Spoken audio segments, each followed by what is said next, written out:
अब तो आज तो सलाम करने का दिल भी नहीं कर रहा। इतनी बेइज्जती करवाई है, कसम से इतनी बेइज्जती करवाई है।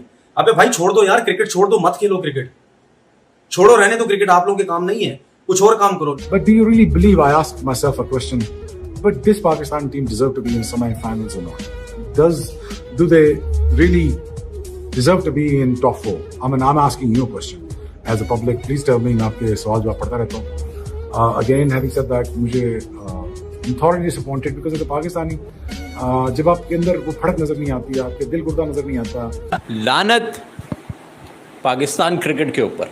अबे तुम जलील तरीन तुम्हारी परफॉर्मेंस है कि तुम जिस छोटी टीम को तुम्हें लाके दें तुम भरपूर तरीके से हारते हो। बर्बाद कर दिया तुमने क्रिकेट को यार।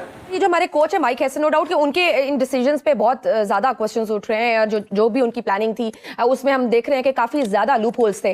तो हम अपने प्लेयर्स को क्यों नहीं मौका देते, जो हमारे रिटायर्ड इतने लेजेंड्स हैं, कि वो कोचिंग करें, चाहे इसके कि हम बाहर से कोच बुलाएं। इवन वसीम अकरम साहब आप कल कह भी रहे थे कि आई वाज देयर, लेकिन किसी ने नहीं मुझे बुलाया कि आए आके मुझे कोई टिप्स दे दें। तो अगर कोई सीखना नहीं चाहता तो मैं खुद से क्यों जाऊं? वसीम अकरम ने तो ये कहा कि प्यासा कुएं के पास आता, कुआं प्यासे के पास नहीं जाता। If you want me to brutally honest, yes, brutal. I can be.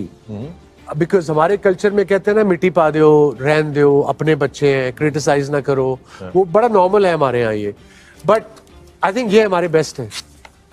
This is the bad news. अगर कोई अच्छे होते इनसे तो वो आ चुके होते अभी तक टीम में।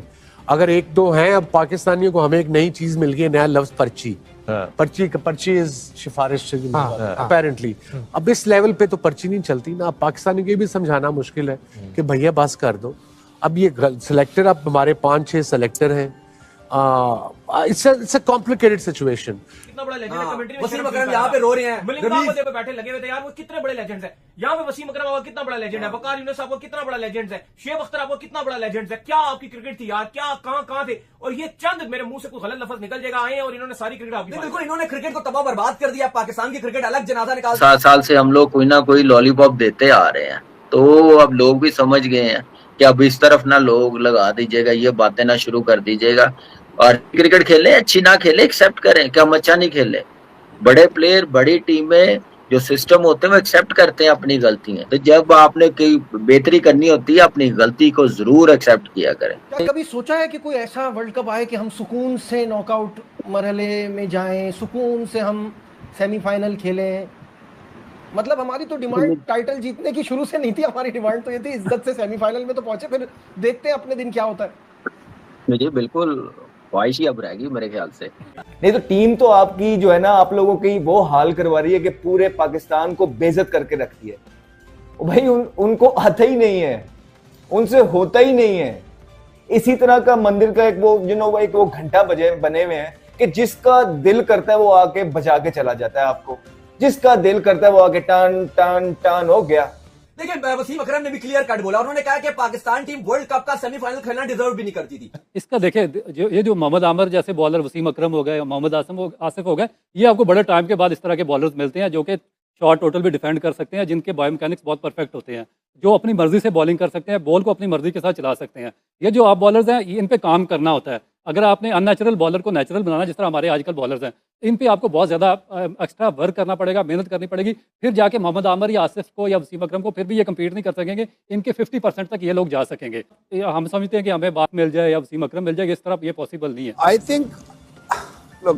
थिंक हम लोग ना कहीं डरते हैं डिसीजंस लेने से। बड़े टूर्नामेंट आ जाते हैं तो हम थोड़ा सा ना घबरा जाते हैं कि हम नए लड़कों को अपॉर्चुनिटी या चांस अभी दें या ना दें। अभी हार गए तो क्या होगा? हार तो गए हो तुसी। So I mean, looking back is not the way. So looking forward is bringing young. Common sense is here, guys. I mean, you can say no if you don't. आप यंग प्लेयरों पे इन्वेस्ट करें, हार तो आप वैसे ही रहे हैं 100%। तो कम से कम यंग प्लेयरों से हारोगे 2-1 साल बाद उनको कॉन्फिडेंस तो आ जाएगा, लड़कों को सीख तो जाएंगे वो। और talented young player, same performance, same चेहरे हम देख रहे हैं। तो ये कभी तब्दील हो पाएंगे ये सेटअप? क्योंकि आप देखें ना कि पहले तो फिर भी काम ठीक चल रहा था, एक तब्दीलियां हो जाती। अब तो ये हो रहा है कि तब्दीली भी नहीं होती है, अब तो काउंटेबिलिटी भी नहीं होती है। तो अगर एक सिस्टम को आपको लेके आया गया, आप अगर घर के बड़े हैं और आप उसको जो है ना इम्प्रूव करने की बजाय और नीचे की तरफ लाया जा रहा है, तो 3 साल क्या काफ़ी नहीं होते रिजल्ट प्रोड्यूस करने के लिए? अभी तक क्या आपने डिफरेंस देखा है पाकिस्तान क्रिकेट टीम के अंदर रिजल्ट्स? मुझे बताइएगा जरा। कुछ भी नहीं, 5 ICC इवेंट्स हो गए, पाकिस्तान पहले राउंड से एग्जिट होता है, आज भी हो रहा है।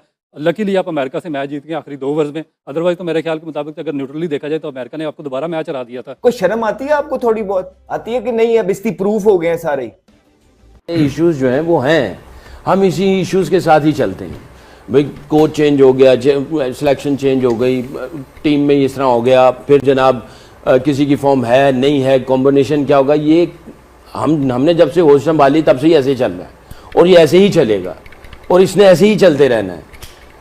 मैं ये समझता हूँ कि आज का मैच अगर पाकिस्तान अपने पोटेंशियल पे खेले, ये हर टीम को मार सकती है। ये अनप्रडिक्टेबल जो हम कहते हैं, ये अनप्रडिक्टेबल हमारे अपनी प्रेपरेशन से ही नहीं है, हमारा प्रोसेसेस जो होते हैं सिलेक्शन के या अपॉर्चुनिटी देने के, वो ठीक नहीं है। कहाँ से नोची है तो जगह ही खत्म हो गई है, कहाँ से फाड़े अपने आप को जगह खत्म हो गई। अरे ये फटी हुई पजामे साले ये कभी भी पाकिस्तान को ऊपर लेके नहीं जाएंगे। इनके पैसे काटो मोहसिन नकवी, ये जिल्लत के बिहार है, जिल्लत की दुकान है। तुमने हाथ जोड़े थे इनके लिए, 24 करोड़ तुम्हारे आगे हाथ जोड़ रहे मोहसिन नकवी। बाहर करो ऐसी की तैसी। बात तो माननी पड़ेगी, मोहम्मद रिजवान हो ना हो बात वो सही कर गया, या तो विन है या तो लर्न है, and learn is back for team Pakistan. You are so back, Pakistan cricket is so back. भाई साहब, run outs, drop catches, miss fields, lack of game awareness, lack of condition awareness of the condition, और उसके ऊपर lack of execution. एक complete picture perfect Pakistan cricket थी। क्या पाकिस्तान की team को किसी ने मना करा हुआ है कि ये प्रैक्टिस ना करो, ये अपनी स्किल डेवलप ना करो? क्या फ्री में खेलते हैं, पैसे नहीं मिलते? क्या प्रोफेशनल नहीं है? किसने मना करा हुआ है? इस पर बहुत लंबी बात होगी, इसका जवाब कल। बाबर आजम चाहता, आप साइन पर आप क्यों तनकीद कर रहे हैं? दुकान ऊंची है, पकवान फीके हैं। इनका मसला ये है कि ये सिर्फ सोशल मीडिया के स्टार हैं। जब टीम को इनकी जरूरत पड़ती है ये कुछ केयर करके नहीं दे रहे। Play for Pakistan, don't play with Pakistan. तो इस ICC T20 वर्ल्ड कप में तो ऐसा लग रहा है कि बाबर आजम, शादाब खान, साइम अयूब और आपके जो कोच माइक हेसन है, वो पाकिस्तान से वाज़ेह तौर पर लग रहा है कि लोगों के एहसासात से, जज्बात से खेल रहे हैं। कोई इसमें रॉकेट साइंस नहीं है, कोई नफ्सियात नहीं है। लोग जो बात कर रहे हैं, एक्स क्रिकेटर्स बात कर रहे हैं, तजियाकार बात कर रहे हैं, ना उनको बाबर से कोई इशू है, ना साइम से कोई मसला है, ना शादाब से कोई मसला है। जिस तरह अब्दुल्ला ने कहा, वो तो परफॉर्मेंस के ऊपर बात कर रहे हैं, और क्रिकेट का खेल जो है वो परफॉर्मेंस गेम है। आप परफॉर्मेंस नहीं देंगे, आप दूसरे को मौका देंगे। लेकिन इंतहाई अफसोस के साथ कहना पड़ता है कि माइक हेसन साहब जो है वो मुकम्मल तौर पर बुरी तरीके से एक्सपोज हुए हैं। What is the real issue? हमारे फॉर्मर टेस्ट क्रिकेटर हैं, सिलेक्शन कमेटी के साबिक सरबराह रहे हैं, मोहसिन हसन खान साहब, वो कहते हैं play for Pakistan, don't play with Pakistan. तो इस ICC T20 वर्ल्ड श्रीलंका के खिलाफ खेले गए मुकाबले में जिस तरह से पाकिस्तान टीम खेलते हैं, उसके बाद पूरा पाकिस्तानी मीडिया जो है उन पर चढ़कर बोलते हैं, हर एक खिलाड़ी को धोते हुए नजर आते हैं। चलिए देखते हैं, आपको काफ़ी मज़ा आने वाला है, तो वीडियो को पूरा